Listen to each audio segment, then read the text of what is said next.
야, 강민준, 돈 좀 있냐? 어둠이 내려앉은 편의점 뒤편의 좁은 골목길. 최태식의 목소리가 민준의 귓가에 기분 나쁘게 울렸다. 그는 값비싼 브랜드의 옷을 입고 있었지만 그에게서 풍기는 분위기는 저급하기 짝이 없었다. 그의 옆에는 비슷한 차림의 무리 두엇이 민준을 애워싸고 비열한 웃음을 짓고 있었다.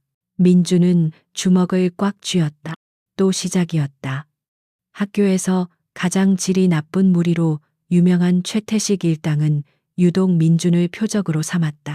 그가 부모님 없이 누나와 단둘이 살며 그 누나를 위해 방과 후 편의점에서 아르바이트를 한다는 사실을 알고 난 후부터 괴롭힘은 더욱 심해졌다. 지난번에 다 가져갔잖아. 민주는 최대한 목소리가 떨리지 않게 노력하며 대답했다. 하지만 그의 저항은 그들의 비웃음만 살 뿐이었다. 최태식은 과장된 몸짓으로 민준의 어깨를 툭툭 치며 말했다. 아이고, 우리 성실한 민준이. 그새 또 열심히 벌었어야지. 형들 용돈 좀 챙겨줘야지. 안 그래. 그들은 민준의 주머니를 뒤져 오늘 하루 종일 힘들게 일해서 번 푼돈을 모조리 빼앗아갔다. 저항할 수 없었다. 저항하면 몇 배로 돌아온다는 것을 이미 뼈저리게 경험했기 때문이다. 그저 이 시간이 빨리 지나가기만을 바랄 뿐이었다. 그 순간 민준의 주머니에서 진동이 울렸다. 발신자는 우리 누나였다. 민준의 심장이 철렁 내려앉았다. 지금 누나의 전화를 받았다가는 모든 것을 들킬지도 모른다. 그는 황급히 전화를 거절하려 했지만 최태식이 낚아채듯 휴대폰을 빼앗았다. 화면에 뜬 발신자 이름을 본 그는 재미있다는 듯이 입꼬리를 올렸다. 오호. 누나 받아봐. 어떤 목소리인지 궁금한데. 최태식은 스피커폰 버튼을 누른 채 전화를 받았다. 다정한 목소리가 스피커를 통해 흘러나왔다. 민준아, 아직 안 끝났어. 늦었는데. 걱정되네. 평범하고 따뜻한 세상 어디에나 있을 법한 누나의 목소리였다. 민준은 필사적으로 아무렇지 않은 척 대답했다. 누나, 나 지금 도서관이야. 공부할 게 좀 남아서. 먼저 자. 금방 갈게. 거짓말을 하는 동안 심장이 미친 듯이 뛰었다. 제발 누나가 아무것도 눈치채지 못하기를. 다행히 누나는 그의 말을 믿는 듯 했다.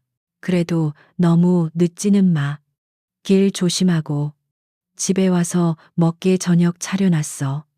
그 따뜻한 말 한마디에 민주는 울컥 눈물이 쏟아질 것 같았다.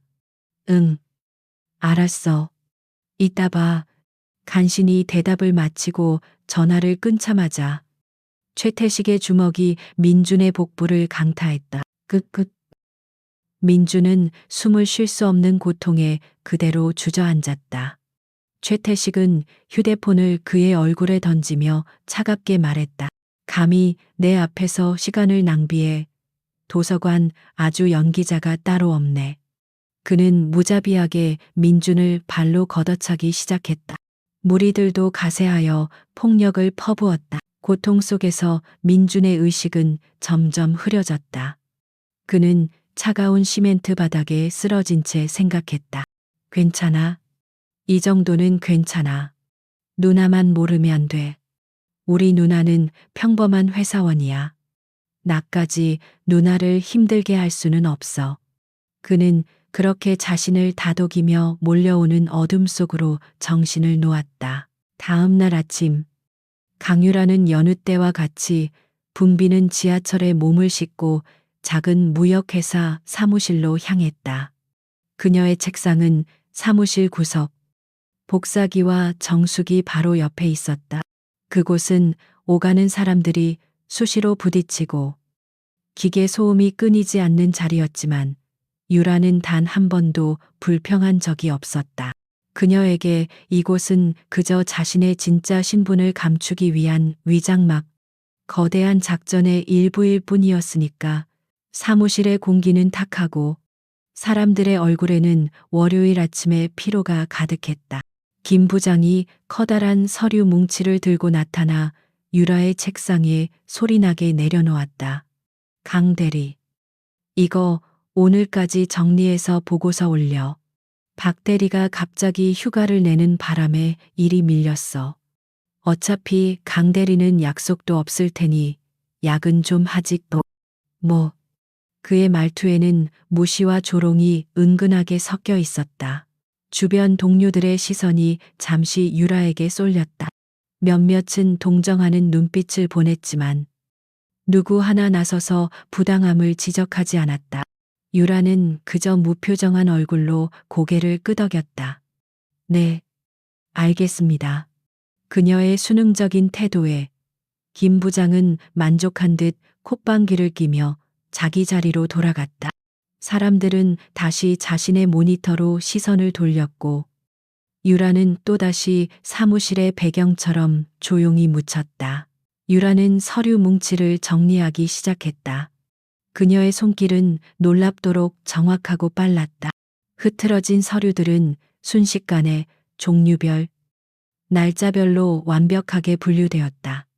자로 잰 듯 서류의 각을 맞추는 그녀의 모습은 마치 정교한 기계 같았다. 그 순간 그녀의 의식은 전혀 다른 공간으로 이동했다. 사무실의 소음 대신 매캐한 화약 냄새와 거친 숨소리가 가득한 훈련장. 그녀의 손은 지금 서류가 아닌 차갑고 묵직한 K14 저격소총을 어루만지고 있었다. 위장 크림을 바른 얼굴. 흙먼지가 묻은 군복. 그녀의 눈은 책상 위 서류가 아닌 수백 미터 떨어진 표적지를 꿰뚫어 보고 있었다. 호흡을 멈추고 심장 박동을 제어하며 바람의 방향과 세기를 계산한다. 그녀의 세계에서는 0, 1초의 오차, 1mm의 실수가 생사를 가른다. 사무실의 나른함과는 전혀 다른 날카로운 긴장감이 그녀의 온몸을 지배했다. 강대리 정신 안 차려 김 부장의 고함 소리에 유라는 현실로 돌아왔다. 그녀는 방금 전에 서늘한 눈빛을 순식간에 감추고 다시 평범한 회사원의 얼굴로 대답했다. 죄송합니다. 그녀의 완벽한 위장은 누구도 의심할 여지가 없었다.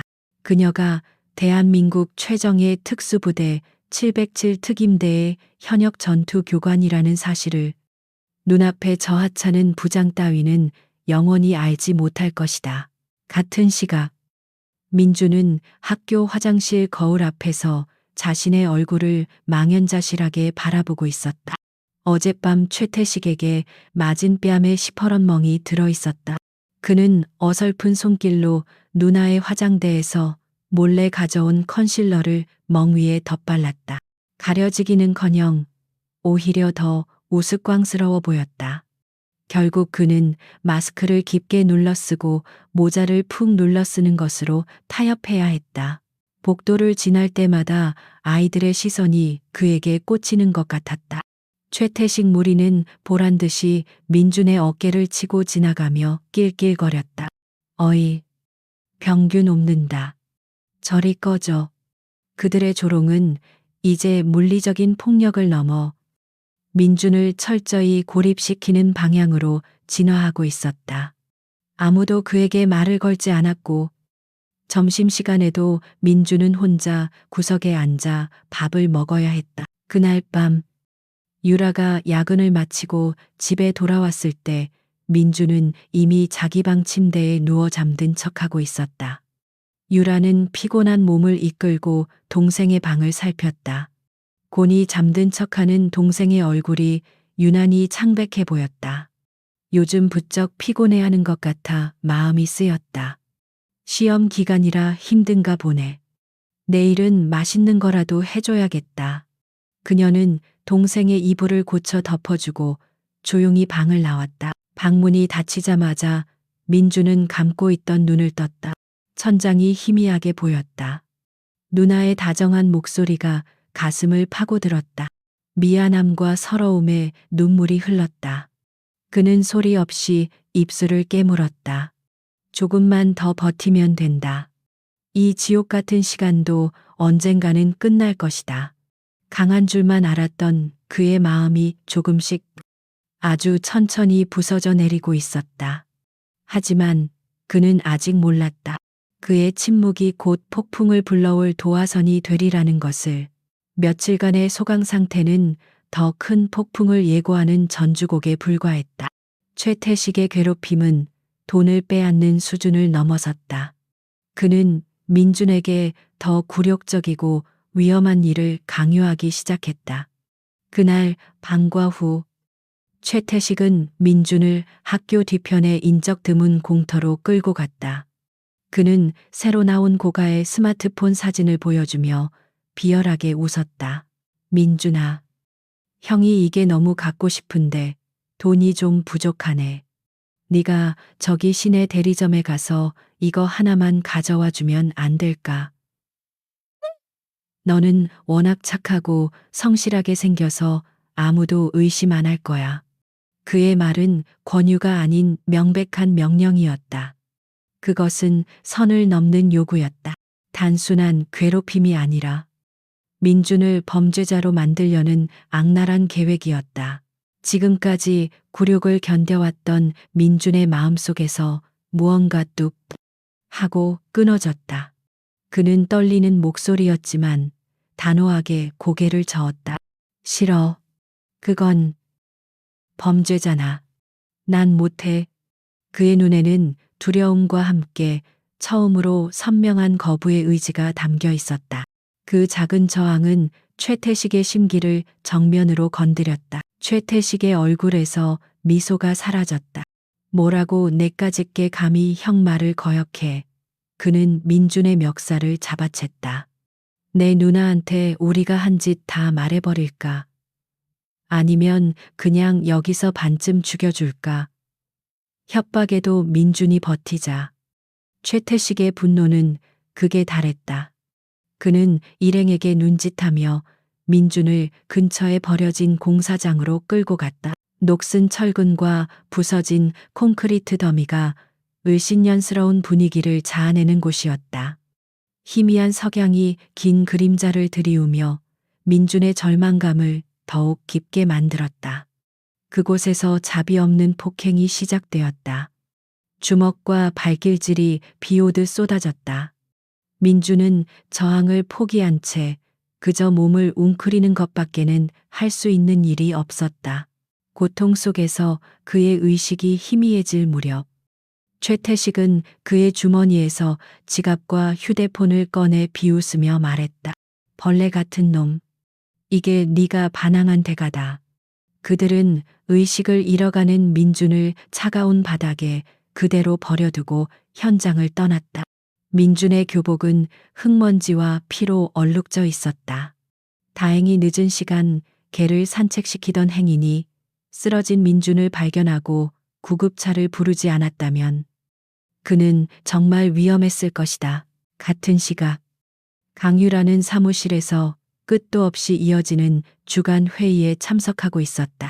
김 부장은 의미 없는 숫자들을 나열하며 자신의 실적을 포장하기에 바빴다. 형광등, 불빛 아래 동료들의 얼굴에는 지루함과 체념이 어려 있었다. 유라는 기계적으로 노트북에 회의 내용을 타이핑하며 머릿속으로는 다음 주 특수부대원들의 근접 전투 훈련 시나리오를 구상하고 있었다. 그때였다. 그녀의 주머니에 넣어둔 휴대폰이 짧게 진동했다. 처음 보는 병원 번호였다. 그녀는 스팸이려니 하고 무시했다. 하지만 곧바로 문자 메시지가 도착했다. 강민준님, 보호자분 되십니까?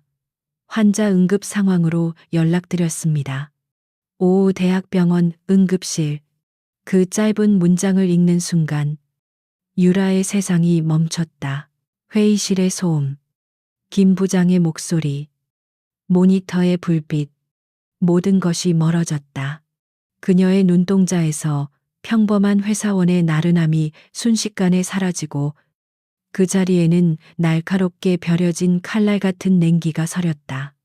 동공이 미세하게 수축하며 눈앞의 상황을 분석하기 시작했다.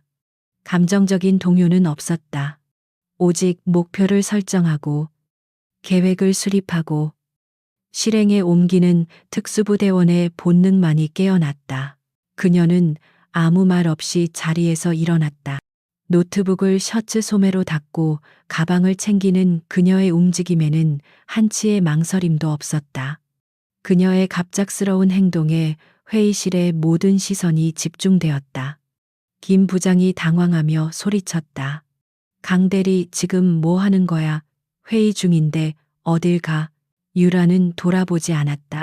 그녀의 머릿속에는 이미 동생의 상태 확인, 가해자 신원 파악, 그리고 응징이라는 세 가지 단계의 작전 계획이 수립되고 있었다. 김 부장의 고함은 그저 의미 없는 소음에 불과했다. 그녀는 회의실 문을 열고 망설임 없이 복도를 걸어 나갔다. 그녀의 등 뒤로 동료들의 경악과 김 부장의 분노에 찬 고함이 남았다. 조용하고 순종적이었던 강 대리의 모습은 이제 어디에도 없었다. 강철 같은 의지를 품은 한 마리의 암표범이 사냥을 위해 우리를 나선 순간이었다. 택시가 병원 응급실 앞에 멈추자마자 유라는 문을 박차고 나갔다. 그녀의 걸음은 빠르고 망설임이 없었지만 이상할 정도로 소리가 나지 않았다. 소독약 냄새와 고통에 찬 신음, 다급한 발소리가 뒤섞인 응급실의 혼란 속에서도 그녀는 침착함을 잃지 않았다. 그녀의 눈은 단 하나의 목표, 동생의 이름표를 찾기 위해 빠르게 주변을 스캔하고 있었다.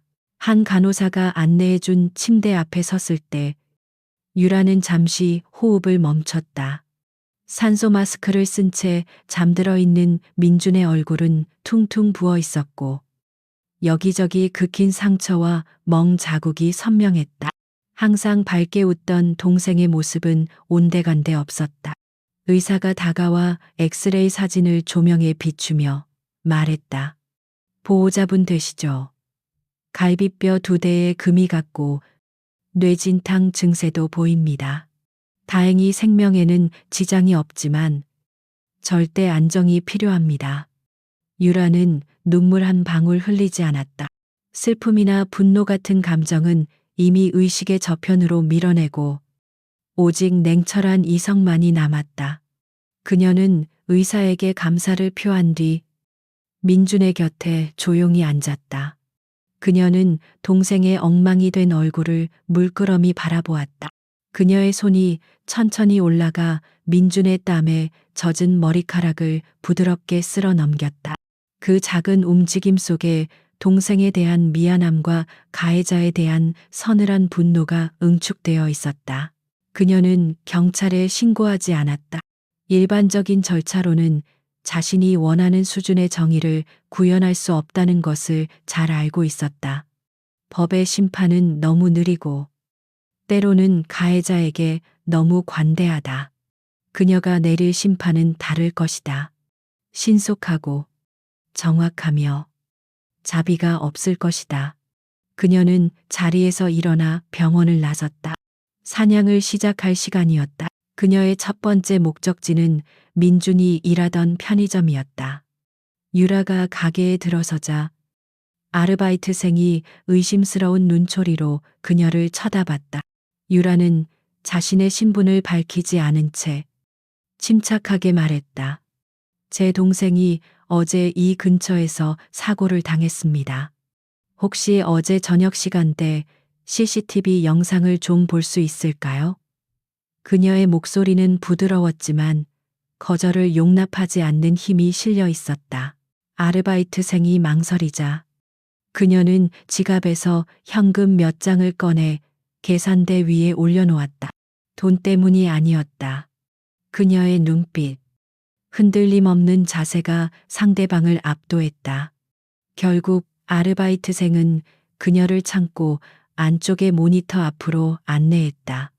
유라는 몇 시간 분량의 영상을 빠른 속도로 돌려보며 민준의 동선과 그를 따라붙는 그림자들을 정확히 포착해냈다. 그녀의 눈은 평범한 사람이 놓치는 미세한 단서들을 놓치지 않았다. 다음으로 그녀는 수소문 끝에 민준의 가장 친한 친구라는 박서준을 찾아갔다. 공원 벤치에 앉아 있는 서준은 불안에 떨고 있었다. 유라는 다그치지 않고 마치 군에서 정보를 취합하듯 핵심적인 질문들을 던졌다. 최태식, 그 애에 대해 아는 걸 전부 말해줘. 같이 다니는 애들은 누구지, 보통 어디서 시간을 보내지, 부모님은 뭐 하는 사람이고. 서준은 처음에는 망설였지만 민준의 누나라는 사실과 그녀의 진지한 태도에 결국 입을 열었다. 그는 최태식의 악행, 그의 집안 배경, 그들이 자주 가는 PC방과 카페, 심지어 그들이 타고 다니는 차종까지 모든 것을 털어놓았다. 유라는 모든 정보를 머릿속에 정확하게 기록하고 정리했다. 감정적인 동요 없이 오직 정보와 사실만을 바탕으로 퍼즐 조각을 맞춰나갔다. 불과 몇 시간 만에 평범한 회사원이라면 며칠이 걸려도 얻지 못할 정보들이 그녀의 손안에 들어왔다. 가해자들의 신상, 주소, 주로 활동하는 시간과 장소, 모든 것이 명확해졌다. 그녀는 마지막으로 최태식의 아버지가 운영하는 건설사 홈페이지에 접속해 그의 집 주소가 강남의 최고급 주상복합 아파트라는 사실까지 확인했다. 그날 밤, 유라는 화려한 불빛으로 가득한 강남의 한복판에 서 있었다. 그녀는 고개를 들어 까마득한 높이의 펜트하우스를 올려다보았다. 저곳에 아무것도 모른 채 편안한 밤을 보내고 있을 짐승이 살고 있다. 그녀의 입가에 희미하지만 섬뜩한 미소가 걸렸다. 이제 모든 준비는 끝났다. 그녀는 어둠 속으로 몸을 돌렸다. 사냥감이 어디에 있는지 알았으니 이제 남은 것은 사냥뿐이었다. 다음 날 오후, 유라는 최태식이 자주 출몰한다는 청담동의 한 고급 카페의 모습을 드러냈다.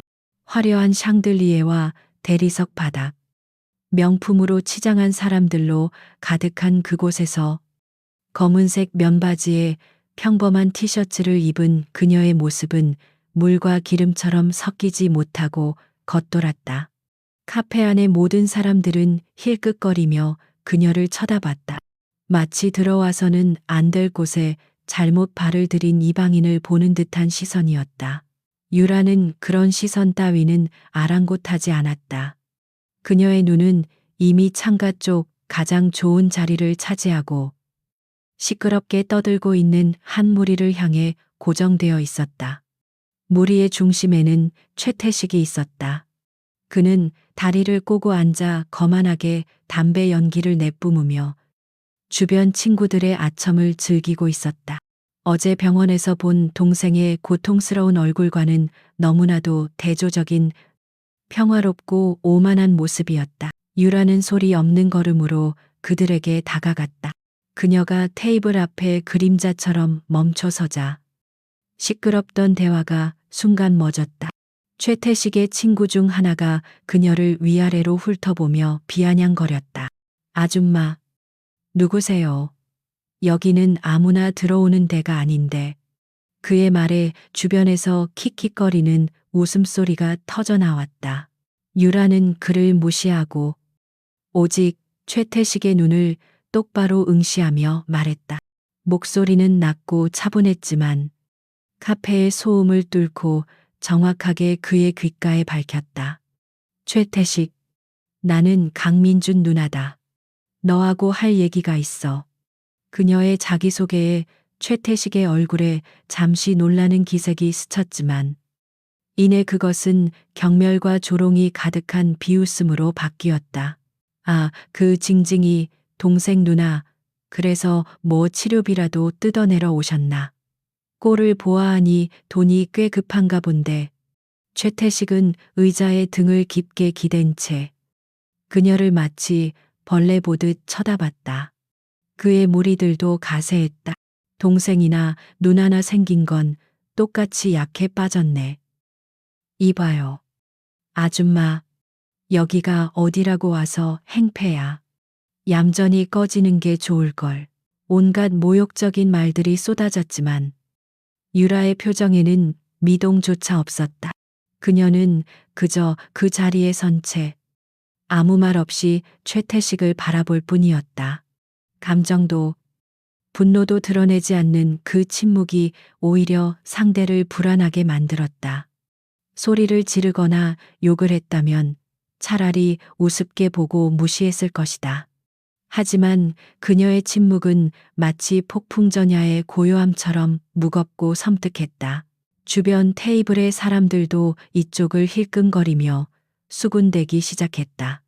모두가 저 초라한 여자가 곧 쫓겨나거나 망신을 당할 것이라고 예상하는 분위기였다.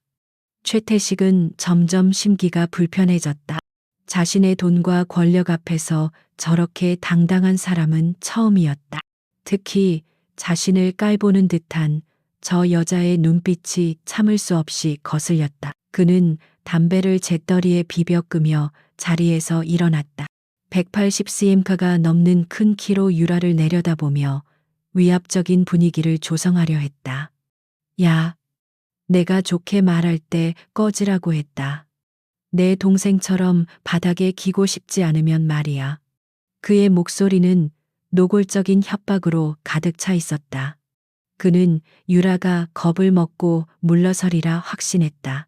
하지만 유라는 여전히 그 자리에 서 있었다. 그녀의 눈빛은 조금도 흔들리지 않았다. 오히려 그 눈빛은 더욱 차가워지며 최태식의 오만한 얼굴을 꿰뚫어 보는 듯했다. 자신의 위협이 통하지 않자 최태식의 인내심은 바닥을 드러냈다. 말이 안 통하는군. 그럼 몸으로 가르쳐 줘야지. 그는 경멸의 미소를 지으며 그녀의 어깨를 잡아 밀치기 위해 거칠게 손을 뻗었다. 그 순간 카페 안의 시간은 아주 느리게 흐르는 것 같았다. 최태식의 손이 유라의 어깨를 향해 뻗어나오는 그 찰나의 순간 세상의 모든 것이 느리게 움직이는 듯했다. 그의 얼굴에는 상대를 제압하는 자의 오만한 미소가 걸려 있었다. 그의 친구들은 곧 벌어질 광경을 기대하며 낄낄거리고 있었다. 카페 안의 다른 손님들은 불안한 눈빛으로 혹은 흥미진진한 눈빛으로 그 광경을 지켜보고 있었다. 모두가 저 작고 평범한 여자가 곧 힘없이 밀려나리라 예상했다. 하지만 예상은 처참하게 빗나갔다. 최태식의 손이 유라의 옷깃에 닿기 직전 그녀가 움직였다. 그 움직임은 번개처럼 빠르지도 태풍처럼 거세지도 않았다. 마치 흐르는 물처럼 부드럽고 바람처럼 자연스러운 움직임이었다. 그녀는 상체를 살짝 비틀어 최태식의 힘을 흘려보내는 동시에 그의 손목을 가볍게 잡아챘다. 그리고 다른 한 손으로 그의 팔꿈치를 지탱했다. 모든 것이 찰나에 일어났다. 유라는 잡은 손목을 지렛대 삼아 그의 팔꿈치를 축으로 하여 몸을 회전시켰다. 거대한 힘에 맞서는 것이 아니라 상대의 힘을 역이용하는 완벽한 합기도 기술이었다.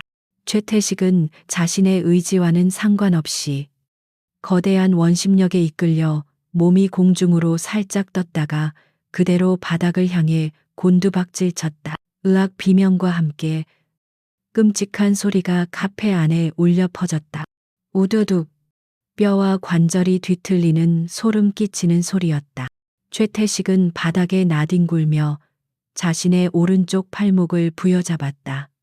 정상적인 방향으로는 도저히 꺾일 수 없는 각도로 뒤틀린 팔목에서 느껴지는 극심한 고통에 그의 얼굴은 하얗게 질려 있었다.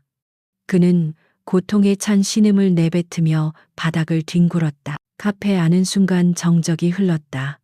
방금 전까지 울려 퍼지던 음악 소리, 사람들의 대화 소리, 접시가 부딪히는 소리, 모든 소리가 사라졌다. 모두가 숨을 죽인 채 믿을 수 없는 광경을 목격한 충격으로 굳어 있었다. 건장한 남자가 저 연약해 보이는 여자에게 단 한 번의 움직임으로 처참하게 제압당했다. 현실감이 느껴지지 않는 장면이었다. 최태식의 친구들은 입을 벌린 채 얼어붙었다. 그들의 얼굴에서 조롱과 비웃음은 사라지고 순수한 공포와 경악만이 남아 있었다. 그들은 자신들의 눈앞에서 벌어진 일을 이해할 수 없었다. 저 여자는 대체 누구인가? 어떻게 저런 힘을 가지고 있는가? 수많은 의문이 그들의 머릿속을 스쳐 지나갔다. 모두의 시선이 집중된 가운데 유라는 조금도 흐트러짐 없는 자세로 서 있었다. 그녀는 바닥에서 신음하는 최태식을 차갑게 내려다본 후 천천히 자신의 핸드백으로 손을 가져갔다. 누군가는 그녀가 무기를 꺼낼 것이라 생각하고 겁에 질렸다. 하지만 그녀가 꺼낸 것은 평범한 지갑이었다. 그녀는 지갑에서 신분증 하나를 꺼내 테이블 위로 툭 하고 던졌다.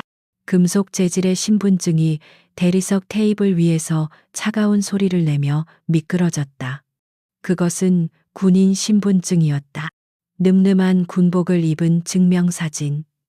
대한민국 육군이라는 선명한 글자. 그리고 그 아래에 적힌 그녀의 이름과 계급. 소속, 대위 강유라. 육군 특수전사령부 제707 특수임무단. 그 몇 줄의 글자는 카페 안에 있는 모든 사람들의 뇌리에 망치처럼 밝혔다. 707 특수임무단. 대한민국 최정예. 인간 병기라 불리는 특수부대. 그리고 그곳의 전투 교관.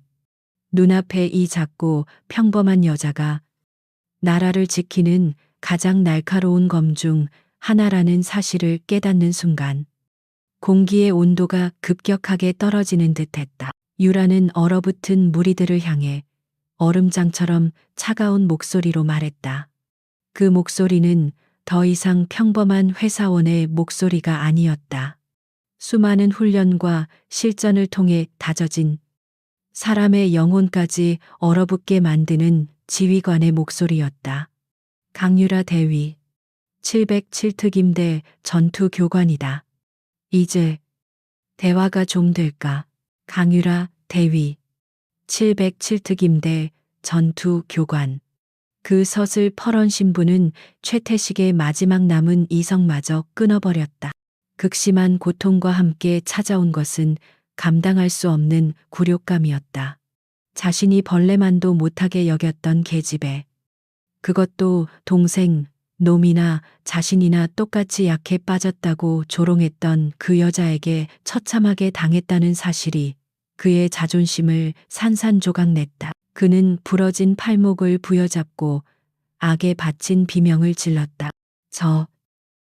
저 미친년이 저거 가짜 신분증이야. 사기치는 거라고. 너희들 뭐해. 당장 전현을 잡아 족쳐. 그의 말은 논리적인 판단의 결과가 아니었다. 무너진 자존심을 지키기 위한 마지막 발악이자 공포를 감추기 위한 허세였다. 그의 친구들은 잠시 망설였다. 눈앞의 여자가 풍기는 살벌한 기운과 바닥에 나뒹구는 최태식의 모습은 그들의 본능의 위험 신호를 보내고 있었다. 하지만 그들은 최태식의 그늘 아래서 기생해온 무리였다. 여기서 물러선다면, 그리고 저 여자가 정말 사기꾼이라면 나중에 돌아올 후폭풍을 감당할 수 없었다. 그들은 이성을 버리고 공포를 분노로 치환했다. 인연이 감히 무리 중 가장 덩치가 큰 놈이 근처에 무거운 원목 의자를 집어들고 유라를 향해 달려들었다. 다른 두 명도 양쪽에서 포위하듯 그녀에게 달려들었다. 카페 안의 사람들은 비명을 지르며 구석으로 몸을 피했다. 이제 상황은 돌이킬 수 없는 지경에 이르렀다. 하지만 유라의 얼굴에는 당황한 기색이 전혀 없었다. 오히려 그녀의 눈에는 아주 희미한 경멸에 가까운 감정이 스쳐 지나갔다.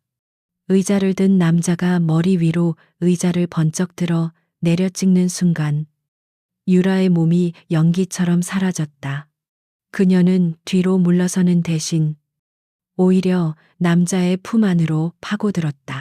남자의 공격은 허공을 갈랐고 의자는 대리석 바닥에 부딪혀 산산조각 났다. 남자가 당황하여 균형을 잃은 순간 유라의 주먹이 그의 명치에 정확히 꽂혔다. 컥 비명조차 지르지 못한 채 남자는 눈이 뒤집히며 그대로 무너져 내렸다. 숨을 쉬어지지 않는 고통에 그는 위액을 토하며 바닥을 기었다. 유라는 그에게 눈길조차 주지 않고 옆에서 달려들던 다른 남자를 향해 몸을 돌렸다. 남자는 유라를 향해 주먹을 휘둘렀다. 아마추어의 어설픈 공격이었다. 유라는 그의 팔을 가볍게 흘려보내며 손목을 잡아챘다. 그리고 그대로 몸을 낮추며 어깨 너머로 던져버렸다. 완벽한 업어치기였다. 남자의 몸은 포물선을 그리며 날아가 옆 테이블 위로 떨어졌고 테이블은 굉음과 함께 박살이 났다. 그는 충격으로 잠시 정신을 잃었다. 마지막 남은 한 명은 눈앞에서 친구 2명이 순식간에 쓰러지는 것을 보고 공포에 질려 멈칫했다. 그 짧은 망설임이 그의 패배를 결정했다. 유라는 이미 그의 앞에 서 있었다. 남자는 겁에 질려 뒷걸음질 치려 했지만 유라의 손날이 그의 목 옆을 정확하게 가격했다. 경동맥동을 가격당한 남자는 그 자리에서 의식을 잃고 쓰러졌다. 모든 상황은 불과 1분도 채 걸리지 않았다. 방금 전까지 유라를 위협하던 건장한 남자 셋은 이제 카페 바닥에 널브러진 고깃덩어리에 불과했다.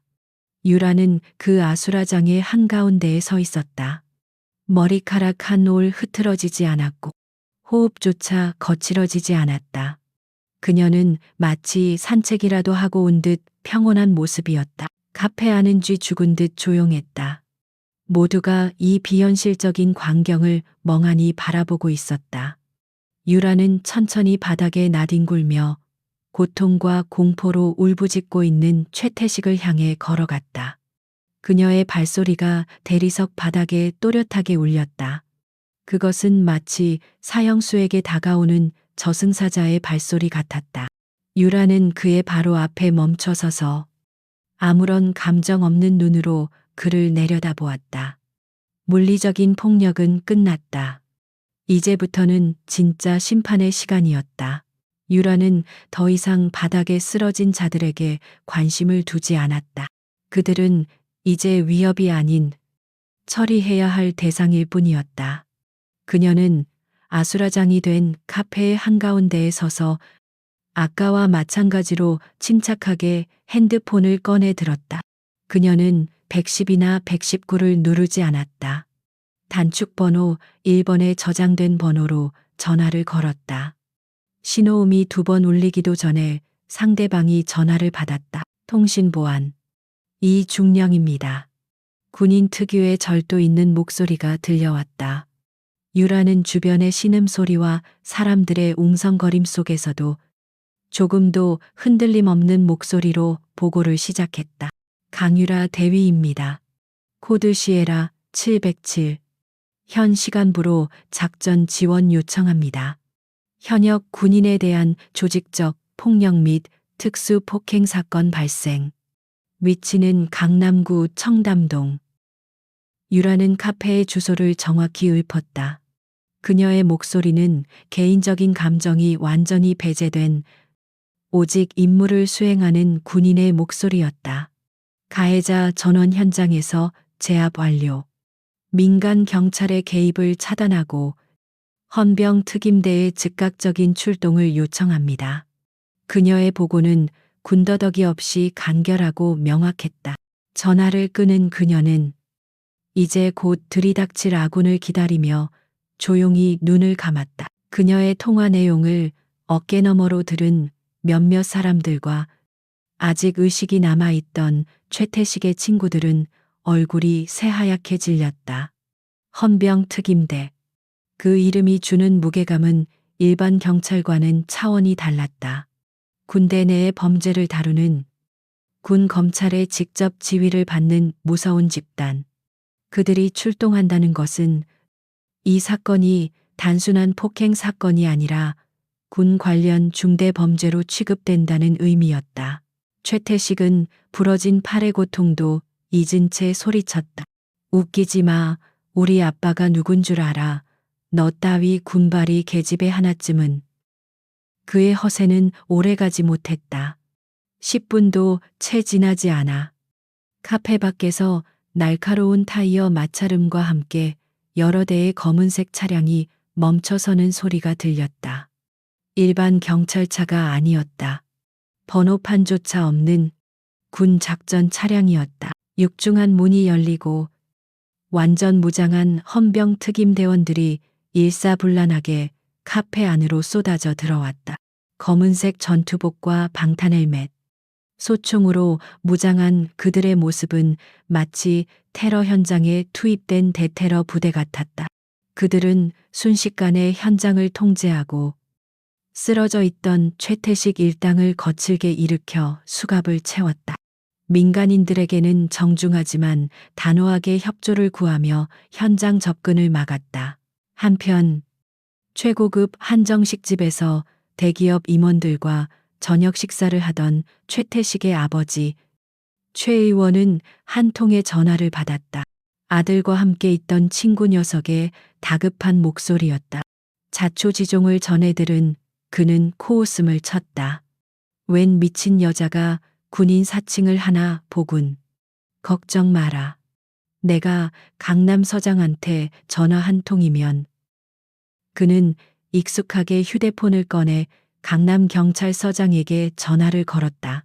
하지만 수화기 너머로 들려온 서장의 목소리는 당황과 공포로 가득 차 있었다.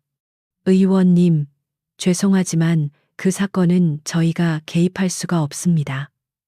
최 의원은 어이가 없었다.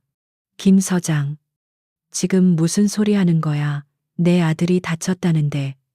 서장은 거의 울먹이며 말했다.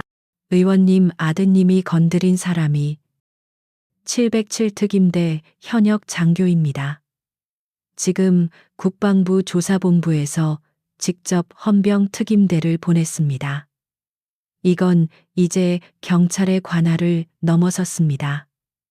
의원님, 국방부 조사본부 707 특임대. 그 단어들이 최 의원의 뇌리에 밝혔다.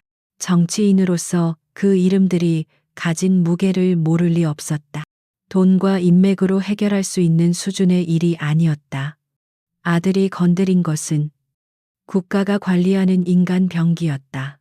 최 의원의 얼굴에서 핏기가 사라지고 손에 들고 있던 휴대폰이 바닥으로 떨어졌다. 카페 안에서는 최태식이 헌병들에게 끌려나가며 아빠의 이름을 울부짖고 있었다. 아빠, 우리 아빠가 누군 줄 알아. 이건나 하지만 그의 발악은 차가운 군합발에 짓밟힐 뿐이었다. 유라는 그 모든 광경을 묵묵히 지켜보고 있었다. 그녀의 임무는 끝났다. 국가의 시스템이 움직이기 시작했으니 이제 저들은 법의 이름 아래 가장 혹독한 대가를 치르게 될 것이다. 그녀는 조용히 몸을 돌려 아수라장이 된 카페를 빠져나왔다. 사건의 파장은 상상 이상으로 거대하고 신속했다. 국방부 조사본부가 직접 개입한 이 사건은 단순 폭행 사건이 아닌 대군 신뢰도를 저해하는 중대 범죄로 규정되었다. 최태식과 그 일당에게는 특수 폭행, 공동상해, 군인에 대한 협박 및 폭행 등 일반 형법이 아닌 군형법상의 가장 무거운 조항들이 적용되었다. 최태식의 아버지인 최 의원은 아들을 보호하기 위해 모든 인맥을 총동원했다. 하지만 그의 영향력은 국방부의 단호한 벽 앞에서 무용지물이었다. 오히려 언론이 이 사건에 주목하기 시작하면서 그의 과거 비리 의혹과 아들의 만행이 함께 터져나왔다. 현역 특수부대 장교를 집단 폭행한 국회의원 아들이라는 자극적인 헤드라인이 모든 뉴스를 장식했다. 결국 최 의원은 국민적 공분 속에서 의원직을 사퇴해야 했고 그의 건설사 역시 세무조사와 함께 몰락의 길을 걸었다. 다음 날 강유라의 회사 사무실은 그야말로 벌집을 쑤신 듯한 분위기였다. 아침부터 딱딱한 정장 차림의 남자 2명이 찾아와 자신들을 국방부 소속이라고 밝혔다. 그들은 유라의 직장 생활에 대해 몇 가지를 확인하고 갔을 뿐이지만 그들의 등장은 사무실 전체를 얼어붙게 만들었다. 특히 김 부장은 사색이 된 얼굴로 자기 자리에 앉아 덜덜 떨고 있었다. 어제 자신이 막대했던 약속도 없을 거라며 무시했던 그 평범한 여직원이 대한민국 최정예 특수부대의 장교였다는 사실. 그는 자신이 저지른 무례한 행동들을 떠올리며 공포에 질렸다. 혹시라도 그녀의 심기를 건드린 죄로 군법에 따라 처벌받는 것은 아닐까 하는 망상에 사로잡혔다. 사무실의 모든 직원들은 이제 유라의 빈자리를 경외와 공포가 뒤섞인 눈으로 바라볼 뿐이었다. 같은 시각 병실에서는 민준이 의식을 되찾았다. 온몸이 욱신거렸지만 전날 친구 서준에게 전해 들은 이야기가 더 큰 충격으로 다가왔다.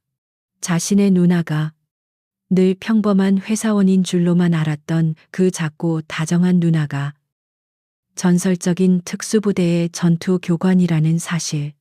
그리고 자신을 위해 그 무서운 아이들을 단숨에 제압했다는 이야기. 민주는 모든 것이 현실 같지 않았다. 그는 누나의 어떤 모습을 진짜라고 믿어야 할지 혼란스러웠다. 늘 자신의 저녁을 챙겨주고 늦으면 걱정하던 누나, 그리고 군인 신분증을 던지며 상대를 압도하던 누나. 두 모습이 머릿속에서 계속 겹쳐 보였다. 그때 병실 문이 조용히 열리고 유라가 들어왔다. 그녀의 손에는 과일 바구니가 들려 있었다. 어제 카페에서 본 그 살벌한 모습은 온데간데 없고 다시 평소의 다정한 누나로 돌아와 있었다. 그녀는 민준의 침대 옆에 앉아 익숙한 손길로 사과를 깎기 시작했다.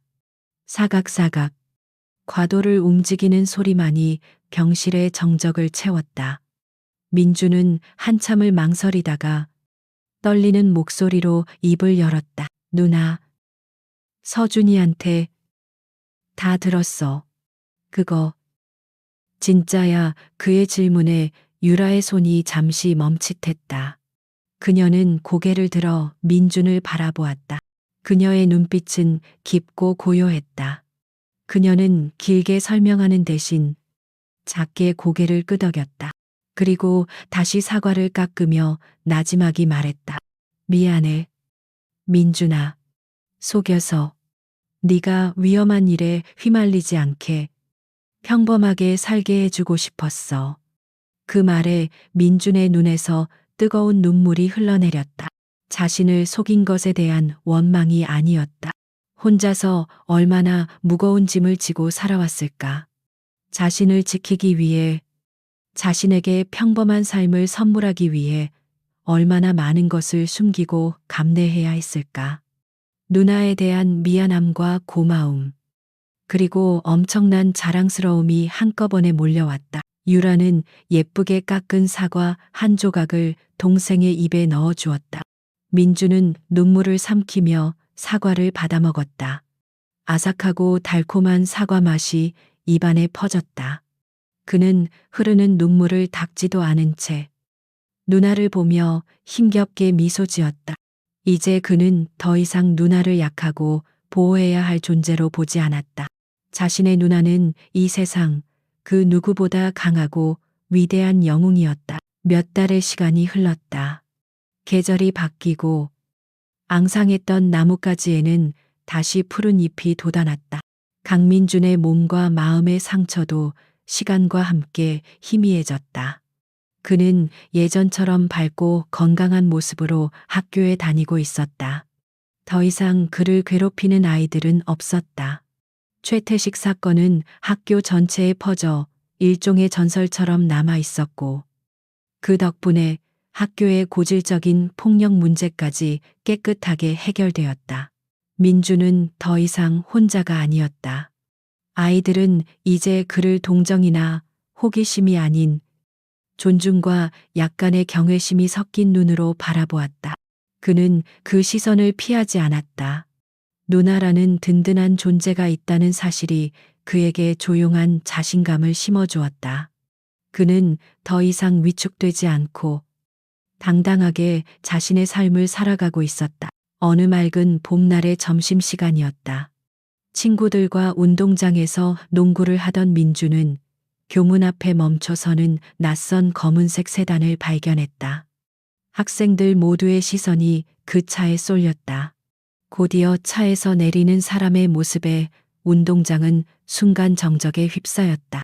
각 잡힌 정복, 반짝이는 군화, 그리고 어깨에 빛나는 대위 계급장, 바로 강유라였다.